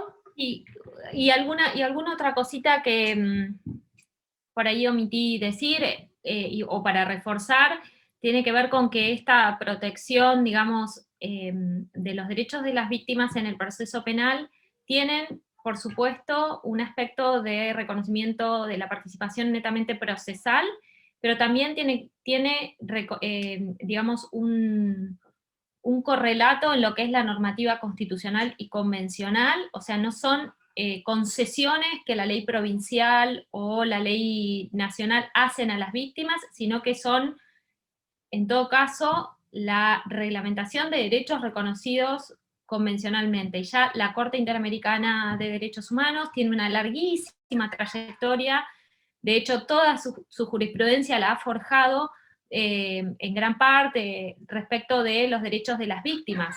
¿A qué? ¿Derecho a qué? ¿A un castigo de las personas que vulneran sus derechos humanos? No necesariamente un castigo, pero sí, como ustedes saben, tienen derecho a que el Estado investigue las vulneraciones a sus derechos humanos con debida diligencia. En el caso de ciertas víctimas de ciertos delitos particulares, ese derecho a contar con la debida diligencia estatal en la investigación y sanción de ciertos crímenes adquiere un aspecto reforzado, como decía recién Sofía. Entonces, esto tiene su raigambre en el artículo 8.1 y en el 25 de la Convención Americana, lo cual nuestra Corte, de la mano del artículo 18, considera que es un corpus, digamos, que debe ser leído de manera conjunta y que hace a esto que se llama tutela judicial efectiva o también derecho o garantía de acceso a la justicia. La Corte siempre los lee en conjunto y esto nos habla de que el reconocimiento de esos derechos no es una mera concesión de la ley procesal, sino que está reconocido constitucional y convencionalmente. Y por otro lado, mencionar esto que decía Sofi de la reparación. En general, cuando escuchamos hablar de derechos de las víctimas, lo primero que aparece es el miedo a una demanda de castigo, de revancha, o netamente punitivista. Lo primero que nos interesa decir es que desde la experiencia de quienes acompañamos o hemos acompañado víctimas, y ustedes deben saber de lo que les estoy hablando, quienes tienen experiencia desde sus funciones en esto, es que no todas las víctimas quieren lo mismo, no todas las víctimas quieren revancha, no todas las víctimas quieren castigo, no todas las víctimas quieren, digamos, que se eleven las penas y que la gente se pudra en la cárcel. Decíamos con Sofía muchas veces, cuando nos juntamos a hablar de estos temas, muchas veces una escucha atenta de las víctimas, lo que nos exige es que atender a ese derecho de las víctimas que quieren ser solamente escuchadas, que alguien las escuche, o que se sepa la verdad. Muchas veces las víctimas nos dicen, ¿vos qué querés? Yo quiero que se sepa la verdad, que la justicia nombre esto, considere mi aspecto del problema, que le dé sentido e importancia a lo que yo estoy diciendo. Otras veces, lo que no quieren las víctimas es que se repita el delito, ¿no? Acuden a la justicia para poner un freno a una reiteración de ciertos delitos. Entonces, esto en los delitos de género aparece muy evidente. Esta idea de yo quiero que no me moleste más, no me interesa que vaya a la cárcel, no me interesa nada, no me interesa que me citen 25 veces, lo que yo quiero es que no me moleste más, ¿no? Esta idea de poner freno a la reiteración de vulneraciones a sus derechos. Otras veces, ese freno no es para uno o para una, sino es para otros. Y muchas veces, y esto me ha pasado en muchísimas entrevistas que yo he tenido, por ejemplo, con víctimas de trata de personas, que ya han sufrido vulneraciones durante años y victimizaciones durante años de sus derechos, lo que quieren es acuden a la justicia y comparecen a las citaciones y prestan su testimonio y se exponen a ese trato para nada... para nada amable, sino más bien hostil, de la justicia, que muchas veces la justicia le presta a las víctimas, pero para que eso no le ocurra a otras personas. Y esto aparece muy patente. El interés es que esto no le pase a otras chicas, por ejemplo. Entonces, esta idea de traer la voz, el interés de las víctimas, es justamente para evitar que nuestras prácticas se rutinicen, que asumamos cuál es el interés de las víctimas sin escucharlas, que asumamos lo que quieren, que nos arroguemos el derecho a interpretar y hablar en nombre de ellas, ¿no? Esto es lo peor que podemos hacer como operadores del sistema de administración de justicia. Y un aspecto importante sobre el que se viene avanzando en los últimos años a paso lento pero firme, tiene que ver con que muchas veces el proceso penal le puede dar a las víctimas un aspecto reparatorio. Reparatorio en al menos dos sentidos, por mencionar algunos. Uno tiene que ver con un aspecto reparatorio desde lo simbólico.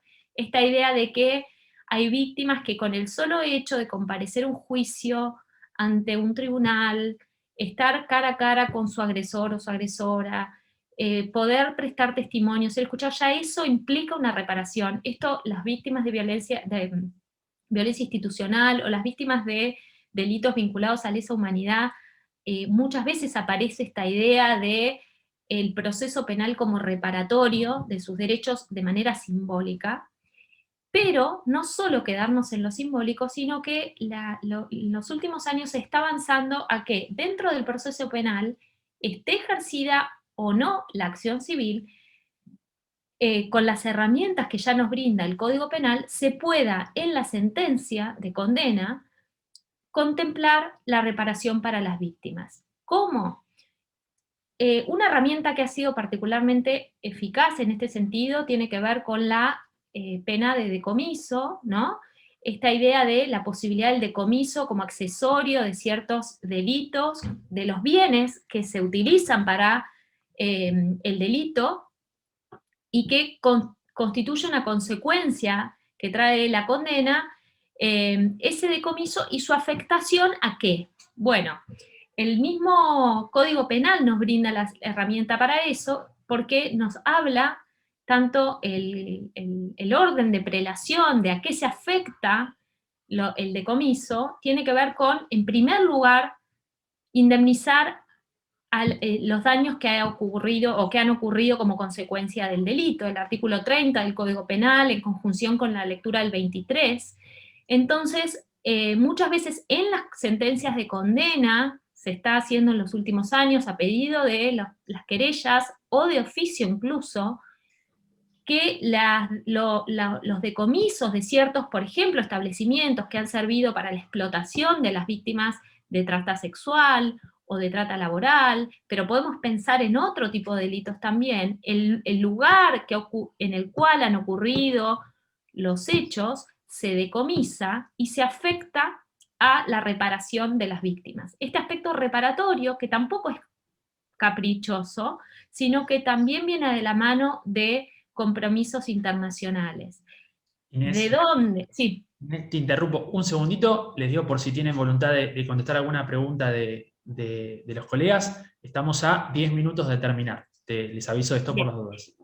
No, entonces solamente esto, es decir, no hace falta nuevas leyes, no hace falta recurrir a cosas extrañas, sino con las propias herramientas que nos da el Código Penal. Ya esto ha sido convalidado, por ejemplo, por la Cámara Federal de Casación Penal en distintas sentencias, confirmando sentencias o incluso revocando algunas que no han hecho lugar a esta reparación, pero ya hacer uso de esas herramientas de reparación a pedido de patrocinios de las víctimas o incluso a pedido del Ministerio Público Fiscal, ya hay interesante experiencia de la cual poder sacar jugo. Y algunas de las preguntas, si querés, Sofi, podemos leer el chat y ir respondiendo. Gracias, Inés. Tomó nota, Miguel. Muchas gracias a ambas desde ya por las disertaciones que han sido muy claras. Yo fui anotando algunas de las preguntas. Hay una que tuvo especial eco, que es de la doctora Langone, que pregunta cómo concuerda el derecho del artículo 78 del Código Procesal Penal, ¿no?, de la Provincia de Buenos Aires con el 402. Como para situarlos, estamos hablando de la oportunidad para constituirse como particular damnificado y en cuanto al particular damnificado en la elección del procedimiento de juicio abreviado. De suspensión de juicio a prueba. 404 de suspensión de juicio a prueba. Ah, 404.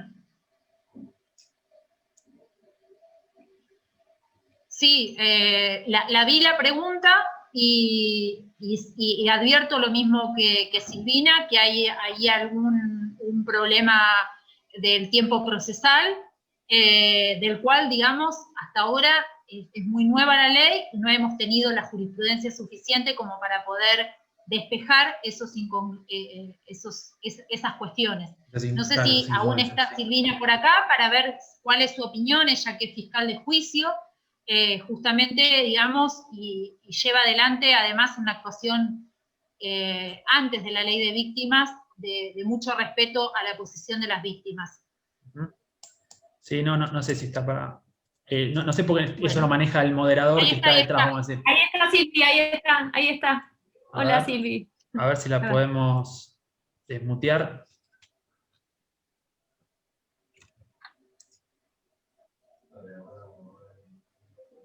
Sí, bueno, yo no sé cómo es, pero si quieren... Ahí la persona que quiere hablar. Hola.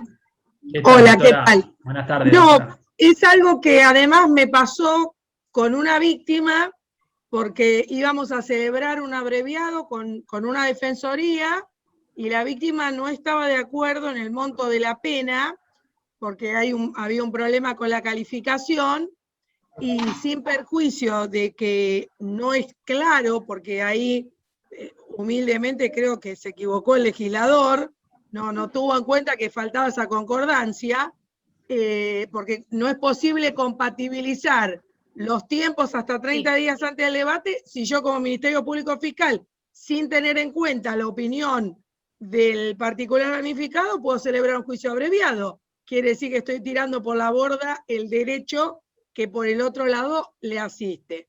Entonces, haciendo una interpretación integral de la ley, entiendo que la finalidad es que el 78 prime sobre el 404. Y bueno, y así fundé por el tema de que justamente lo que causaba un agravio a la víctima era el monto del acuerdo en cuanto a la calificación legal y que no podíamos cercenar la posibilidad de que en el debate con un particular damnificado efectuara una acusación diferente. El tema es que a nosotros la objetividad propia del Ministerio Público más de una vez nos limita en determinadas situaciones, pero es algo que me quedó la duda. Y lo que también pido, por favor, que desde el colegio, y ahí me hago eco de lo que dijo la doctora Carabelos, pronto pongan la figura del abogado de la víctima, porque no es lo mismo explicarle a un letrado las condiciones y un montón de cosas que ya las tiene incorporadas por el lenguaje jurídico, que tener que explicárselo a la víctima, y no por desmerecerla, sino porque a veces es difícil para nosotros salir de la propia terminología y hacer, como dice Chevalar en la docencia, la transposición didáctico, porque hay un momento que uno no puede salir, que es juicio abreviado, lo sabemos todos, pero a veces a la víctima, ¿cómo le explicamos? Entonces, es diferente charlarlo con un colega que lo puede interpretar de otro lado, pero la estructura realmente debería, pues nosotros también lo vemos, contar además con un psicólogo o un psiquiatra, porque a veces nos excede en el marco. La víctima llora o viene con un montón, lógicamente, de cuestiones. El fuero penal no es agradable para nadie. Entonces es muy complicado y muy difícil, y realmente vemos, nosotros lo primero que pedimos es más gente y más posibilidades, porque realmente es preocupante la situación, y lógicamente que uno ve que a veces la víctima queda ahí, ¿no es cierto?, en un costadito, y no es que uno no lo tiene en cuenta, pero a veces no se puede hacer más, o llegamos hasta un límite. Sí, sería importante que realmente la concientización sea a todo nivel. Tiro ¿no es cierto?, la propuesta, la sugerencia, para que Sofía, desde el lugar donde esté, doctora, lo pueda también canalizar. Gracias. Muchas gracias por el aporte.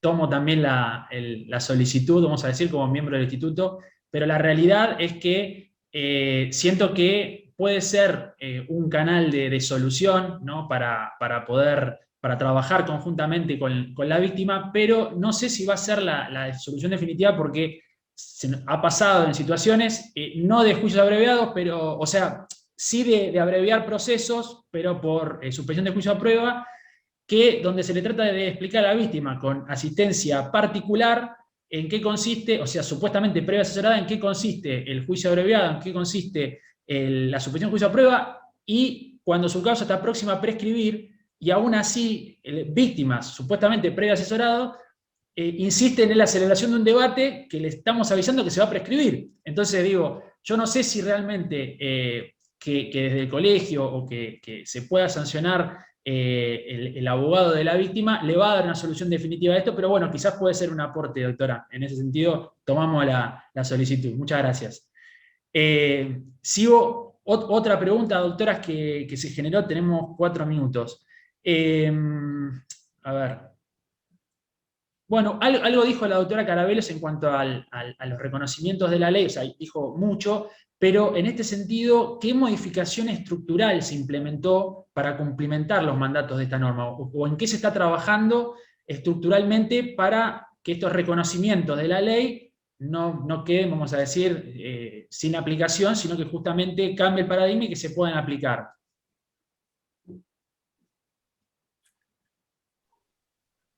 Sí, a ver, digamos, hay distintas cuestiones, digamos. Me parece que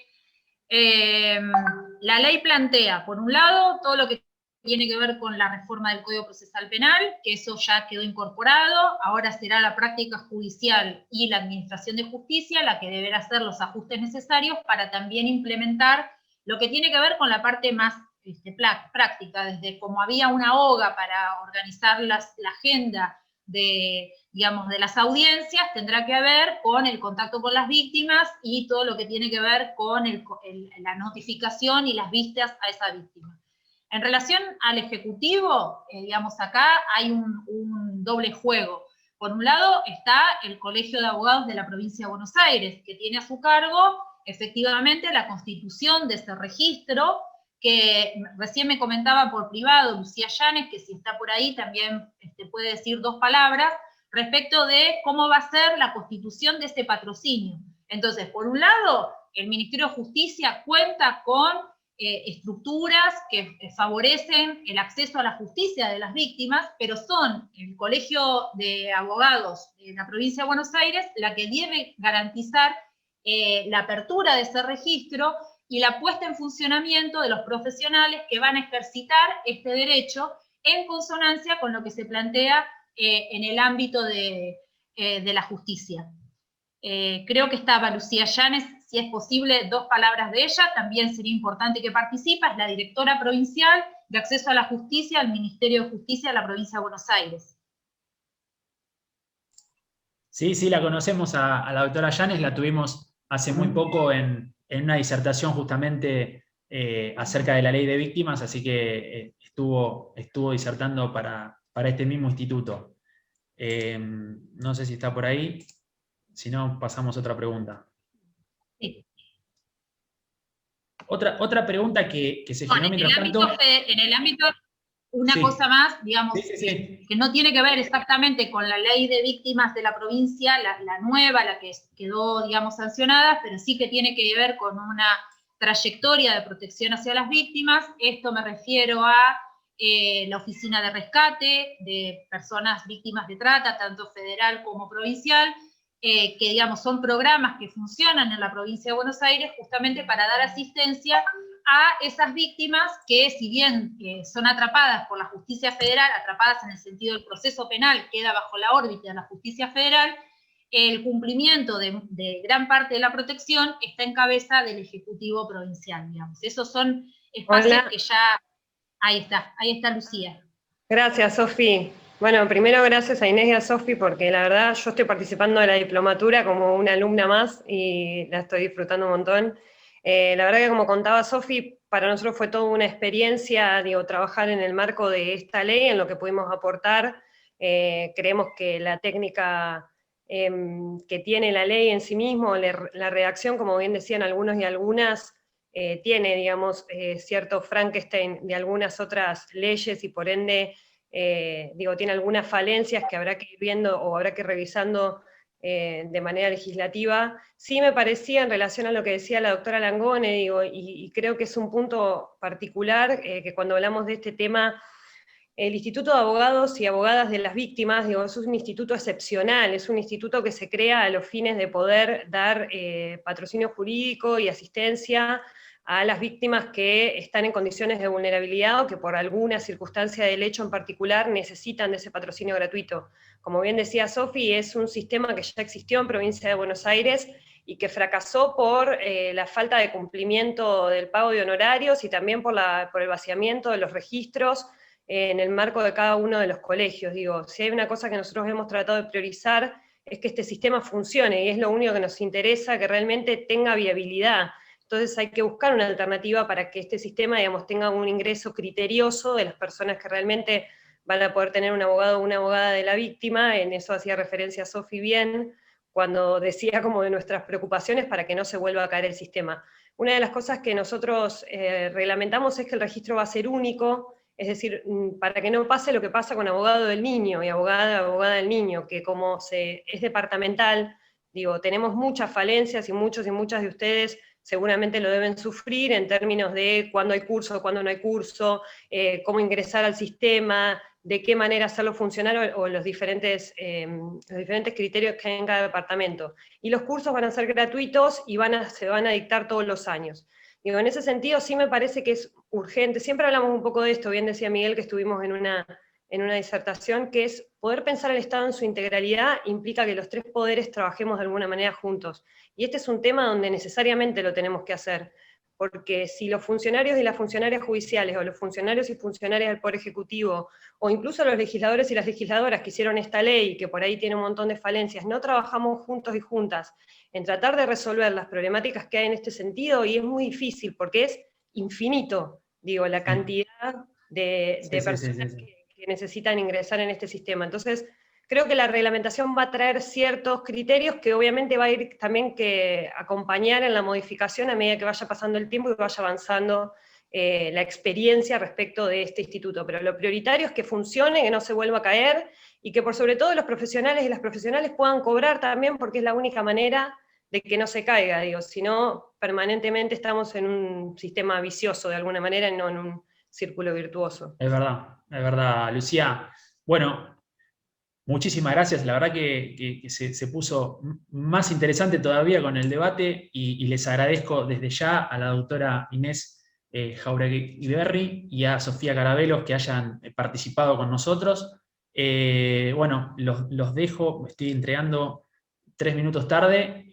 Muchísimas gracias a todos los colegas y las colegas que participaron hoy, y nos vemos, bueno, el lunes que viene a las 16 horas, continuamos con la 4ª clase de la diplomatura. Muchas gracias, doctora, por las exposiciones y por todas las aclaraciones, ha sido de mucho valor su aporte.